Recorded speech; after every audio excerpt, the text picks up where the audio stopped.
Hi dears, welcome to our channel. Today நம்ம எதை பற்றி பார்க்க போகிறோன்னா பிட்டர் கார்ட் ரெசிபினா பாகற்காய் குழம்பு. அதை எப்படி செய்யலான்னு பார்க்கலாம். வெங்காயம் பொடி பொடியாக நறுக்கி எடுத்துக்கணும். அதுக்கப்புறம் டொமேட்டோ வாஷ் பண்ணி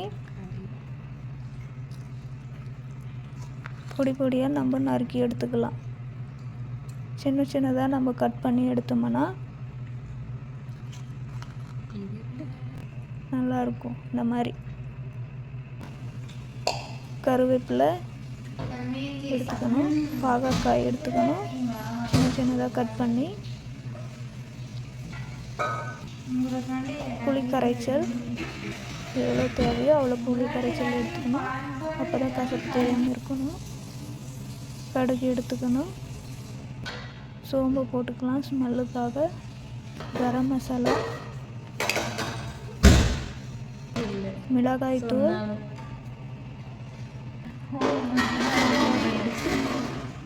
இதெல்லாம் முன்னாடியே அரேஞ்ச் பண்ணி எடுத்துக்கணும். ஒரு வானல் வச்சு அதில் நல்லா எண்ணெய் ஊற்றிக்கணும். எண்ணெய் காஞ்சதுக்கப்புறம் கடுகு பொரிஞ்சதுக்கப்புறம் சோம்பு ஆட் பண்ணிக்கணும். கருவேப்பிலை போட்டுக்கணும். அதுக்கப்புறம் பொடி பொடியாக நறுக்கி வச்ச ஆனியன் சேர்த்துக்கணும்.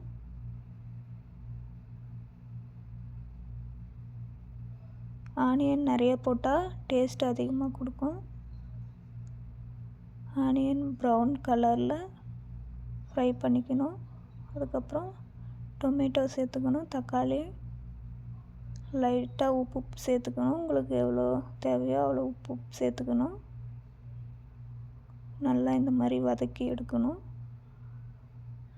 தக்காளி எவ்வளோ வதக்குறோமோ அவ்வளோ நல்லது. அதுக்கப்புறம் பாகற்காயை ஆட் பண்ணிக்கணும். பாவக்காய் நல்லா வதங்கிறதுக்கு எண்ணெய் சேர்த்துக்கலாம். அதுக்கப்புறம் மிளகாய் பொடி போட்டுக்கணும், கரம் மசாலா, சாம்பார் பொடி இதெல்லாம் ஆட் பண்ணிக்கணும். நல்லா சோக் பண்ணணும், மிக்ஸ் பண்ணணும். அப்போ தான் மசாலாவில் எல்லாம் நல்லா இந்த மாதிரி மிக்ஸ் பண்ணிக்கணும்.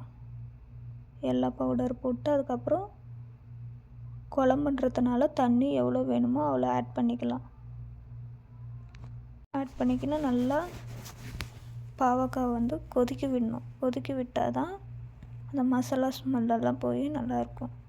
கொதிக்க விட்டு காய் நல்லா வெந்ததுக்கப்புறம் புளி கரைச்சலை எடுத்து ஊற்றணும். புளி கரைச்சல் ஊற்றினா கொஞ்சம் நல்லாயிருக்கும். ஸோ நீங்கள் மிக்ஸ் பண்ணிக்கோங்க. இப்போ பாவக்காய் குழம்பு ரெடி. பிடிச்சிருந்தா நீங்களும் ட்ரை பண்ணி பாருங்கள். தேங்க்யூ.